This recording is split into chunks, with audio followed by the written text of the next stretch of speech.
प्रिय मित्रों, हर हर महादेव, जय काशी विश्वनाथ। मैं आचार्य जितेंद्र काशी से हमारे YouTube चैनल पर आपका हार्दिक स्वागत है। मित्रों, आज हम इस वीडियो के माध्यम से बताएंगे कि 2023 में हरितालिका तीज का पर्व कब है, व्रत किस दिन करना चाहिए, किसको करना चाहिए, इसका महत्व क्या है, किसने इस व्रत को किया, इसका फल क्या प्राप्त हुआ तथा इस व्रत का पारणा कब है। इसको विस्तार से जानने के लिए वीडियो को अंत तक जरूर देखें। मित्रों, इस वर्ष 2023 में हरितालिका तीज का व्रत पर्व 18 सितंबर सोमवार को मनाया जाएगा। महिलाएं अपने पति की लंबी आयु के लिए तथा अपने सौभाग्य को अक्षुण्ण बनाए रखने के लिए एवं कन्याएं भावी जीवन में सुखी दाम्पत्य जीवन को प्राप्त करने के लिए इस व्रत को तपस्या की भांति पूर्ण करती हैं। यद्यपि तृतीया के दिन ही 10-27 के बाद चतुर्थी भी लग जा रही है, इसलिए इस व्रत का पारणा मंगलवार को सूर्योदय के बाद अपने सुविधानुसार कर सकते हैं। मंदार माला कुलितालकाये कपाल मालांकित शेखराय दिव्यांबरायै च दिगंबराय नमः शिवायै च नमः शिवाय। सूत जी कहते हैं कि मंदार की माला से जिन पार्वती जी का केश पास अलंकृत है और मुंडों की माला से जिन शिव जी की जटा अलंकृत है, जो पार्वती जी दिव्य वस्त्र धारण की हैं और जो शिव जी दिगंबर हैं, ऐसी श्री पार्वती जी तथा शिव जी को प्रणाम करता हूँ।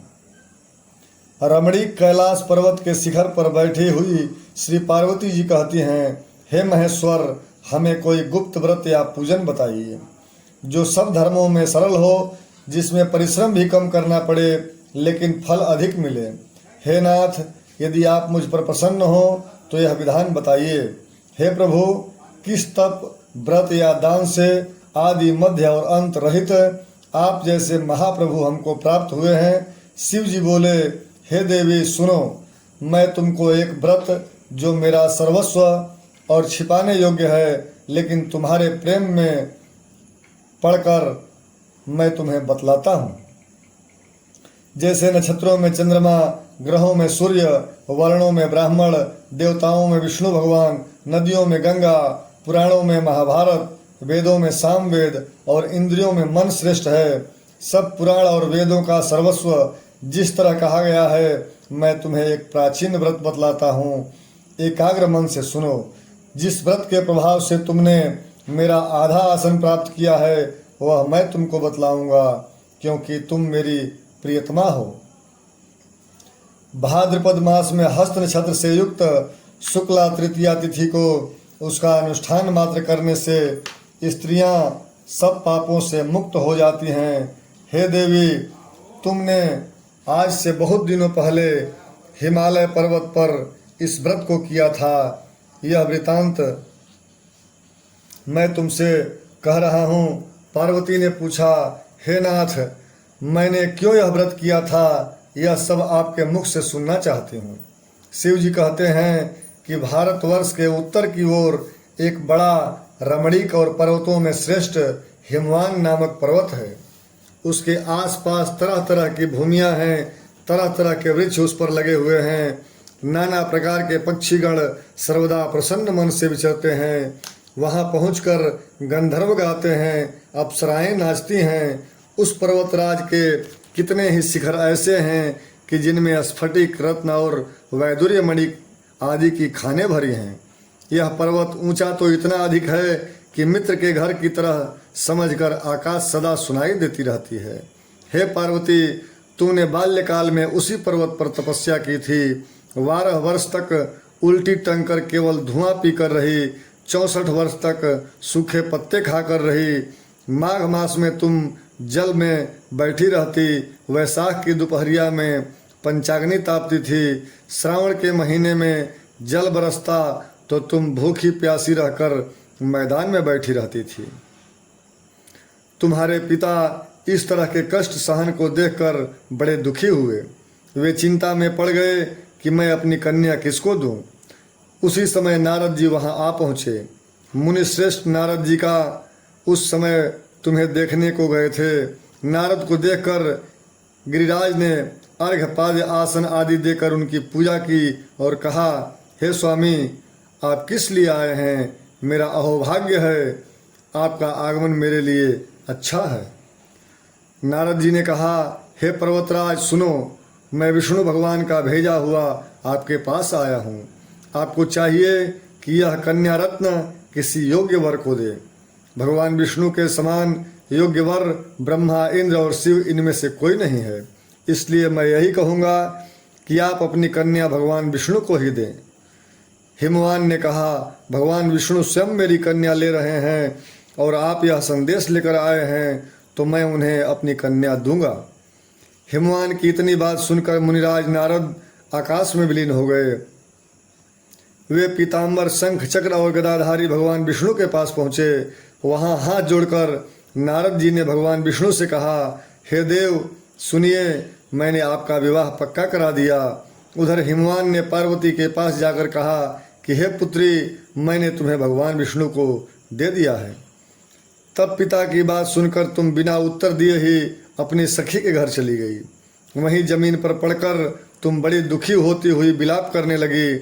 तुमको इस तरह विलाप करता देख एक सखी ने पास आकर कहा, देवी, तुम क्यों इतनी दुखी हो, इसका कारण बताओ। तुम्हारी जो कुछ इच्छा होगी मैं यथाशक्ति उसको पूरा करने की चेष्टा करूंगी, इसमें कोई संशय नहीं है। पार्वती बोली, मेरी जो कुछ अभिलाषा है उसे तुम प्रेम पूर्वक सुनो। मैं एकमात्र शिव जी को अपना पति बनाना चाहती हूँ, इसमें कुछ भी संशय नहीं है। मेरे इस विचार को पिताजी ने ठुकरा दिया है, इससे मैं अपने शरीर को त्याग दूंगी। पार्वती की इस बात को सुनकर सखियों ने कहा कि शरीर का त्याग न कर, चलो किसी ऐसे वन को चलें जहाँ पिता को पता न लगे। ऐसी सलाह कर तुम वैसे वन में जा पहुँची। उधर तुम्हारे पिता घर घर तुम्हें खोजने लगे। दूतों द्वारा भी खबर लेने लगे कि कौन देवता या किन्नर मेरी पुत्री को हर ले गया है। उन्होंने मन ही मन कहा, मैं नारद जी के आगे प्रतिज्ञा कर चुका हूँ कि अपनी पुत्री भगवान विष्णु को दूंगा। ऐसा सोचते सोचते हिमवान मूर्छित हो गए। गिरिराज को मूर्छित देखकर सब लोग हाहाकार करते दौड़ पड़े। जब होश हुआ तो सब पूछने लगे कि गिरिराज, आप अपनी मूर्छा का कारण बताइए। हिमवान ने कहा, आप लोग मेरे दुख का कारण सुने। न मालूम कौन मेरी कन्या को हर ले गया है। ऐसा नहीं हुआ तो उसे किसी काले सांप ने डस लिया है। सिंह खा गए होंगे। हाय, मेरी बेटी कहाँ गई? किसी दुष्ट ने मेरी पुत्री को मार डाला। ऐसा कह वे वायु के झोंके से कांपते हुए वृक्ष के समान कांपने लगे। इसके बाद हिमवान तुम्हें वन वन खोजने लगे। वह वन भी सिंह, भालू, हिंसक जंतुओं से बड़ा भयानक हो रहा था। तुम भी अपनी सखियों के साथ उस भयानक वन में चलती चलती एक ऐसे जगह जा पहुंची जहां एक नदी बह रही थी। उसके रमणीय तट पर एक बड़ी सी कंदरा थी। तुमने उसी कंदरा में आश्रम बना लिया और मेरी एक बालुकामयी प्रतिमा बनाकर अपनी सखियों के साथ निराहार रहकर मेरी आराधना करने लगी। जब भाद्रपद शुक्ल पक्ष की हस्त नक्षत्र युक्त तृतीया तिथि आई तब तुमने मेरा विधिवत पूजन किया और रात भर जागकर गीत वाद्यादि से मुझे प्रसन्न करने में बिताया। उस व्रतराज के प्रभाव से मेरा आसन डगमगा उठा, जिससे मैं तत्काल उस स्थान पर जा पहुंचा जहां तुम अपनी सखियों के साथ रहती थी। वहां पहुंचकर मैंने तुमसे कहा कि मैं तुम पर प्रसन्न हूँ, बोलो क्या चाहती हो। तुमने कहा, मेरे देवता, यदि आप मेरे ऊपर प्रसन्न हैं तो मेरे पति बने। मेरे तथास्तु कहकर कैलाश पर्वत पर वापस आने पर तुमने वह प्रतिमा नदी में प्रवाहित कर दी और सखियों के साथ उस महाव्रत का पालन किया। हिमवान भी तब तक उस वन में तुम्हें खोजते खोजते आ पहुँचे। चारों दिशाओं में तुम्हारी खोज करते करते वे व्याकुल हो चुके थे, इसलिए तुम्हारे आश्रम के समीप पहुँचते ही गिर पड़े। थोड़ी देर बाद उन्होंने नदी के तट पर 2 कन्याएं देखीं। देखते ही उन्होंने तुम्हें छाती से लगा लिया और बिलख कर रोने लगे। फिर पूछा, पुत्री, तुम सिंह, व्याघ्र आदि जंतुओं से भरे इस वन में क्यों आ पहुंची? पार्वती ने उत्तर दिया, हे पिताजी, मैंने पहले ही अपने आप को शिव जी के हाथों सौंप दिया था। आपने मेरी बात टाल दी, इससे मैं यहाँ चली आई। हिमवान ने सांत्वना दिया कि हे पुत्री, मैं तुम्हारी इच्छा के विरुद्ध कुछ न करूँगा। तुम्हें अपने साथ ले घर आए और मेरे साथ तुम्हारा विवाह कर दिया। इसी से तुमने मेरा अर्धासन पाया है। तब से आज तक किसी के सामने मुझे यह व्रत प्रकट करने का अवसर नहीं प्राप्त हुआ। हे देवी, मैं यह बताता हूँ कि इस व्रत का हरितालिका नाम क्यों पड़ा। तुमको सखिया हर ले गई थी, इसी से इसका नाम हरितालिका पड़ा। इस पर पार्वती जी ने कहा, हे प्रभु, आपने नाम तो बताया, अब विधि भी बताएं। इसका क्या पुण्य है, क्या फल है और यह व्रत कौन करे? श्री शिव जी पार्वती जी से कहते हैं, हे देवी, मैं स्त्री जाति की भलाई के लिए यह उत्तम व्रत बतलाता हूँ। जो स्त्री अपने सौभाग्य की रक्षा करने चाहती हो वह यत्नपूर्वक इस व्रत को करे। पहले कदली के खंभे आदि से सुशोभित एक सुंदर मंडप बनावे, उसमें रंग बिरंग के रेशमी कपड़ों के चंदवा लगाकर चंदन आदि सुगंधित द्रव्यों से वह मंडप लिपवावे। फिर शंख, भेरी, मृदंग आदि बजाते हुए बहुत से लोग एकत्रित होकर तरह तरह के मंगलाचार करते हुए उस मंडप में पार्वती तथा शिव जी की प्रतिमा स्थापित करें।